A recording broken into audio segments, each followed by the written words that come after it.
Vetrimaaran Anirudh combo. அனிருத்தை பொறுத்த வரைக்கும் நீங்க படத்துல ஒரு 10 சீன் இருக்கு அப்படின்னா, ஒரு எலிவேட் ஆகிற சீன் இருக்குன்னா அந்த சீன்ல தன்னுடைய மியூசிக்கை நல்லாவே கொடுத்து அந்த சீனை பயங்கரமாக்கி விட்டுருவாரு. ஸோ இந்த படத்துல கண்டிப்பா அப்படி இருக்க போகுதுன்னு மட்டும் தெரியுது. அண்ட் இதுல ஒரு யங்கர் வெர்ஷன் சிம்பு வராரு, உடம்பு ஃபுல்லாக ரத்த கலரியோட அப்படி நடந்து வந்துட்டு இருக்காரு. அந்த ஒரு விண்டேஜ் ஸ்டைல், அந்த பழைய காலத்தில் நம்ம போட்டு அந்த பேண்ட் ஷர்ட் அதெல்லாம் போட்டுக்கிட்டு, ஃபார் எக்ஸாம்பிள் நம்ம சொல்லணும் அப்படின்னா யாருமே மறந்துருக்க மாட்டோம் ட்ரிபிள் ஏல அந்த இன்ட்ரோ சீன். ட்ரிபிள் ஏ படம் நமக்கு எப்படி அப்படிங்கிறது வேண்டாம், ஆனால் ட்ரிபிள் ஏவோட இன்ட்ரோ சீனை யாரும் குறை சொல்லவே முடியாது, அவ்வளோ நல்லா இருக்கும். கிட்டத்தட்ட அந்த மாதிரி தான் இவர் அந்த கத்தியில ரத்தம் சொட்ட சொட்ட உடம்பு முழுக்க ரத்தத்தோட நடந்து வராரு. இந்த சீன் பார்க்கவே ரொம்ப நல்லா இருக்கு.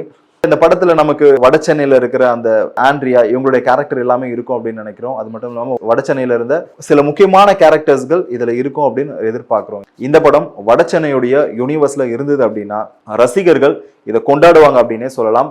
அண்ட் முக்கியமா சிம்புவுடைய ரசிகர்களுக்கு இந்த படம் ஒரு மிகப்பெரிய ட்ரீட்டா இருக்க போகுது அப்படின்னு மட்டும் தெரியுது.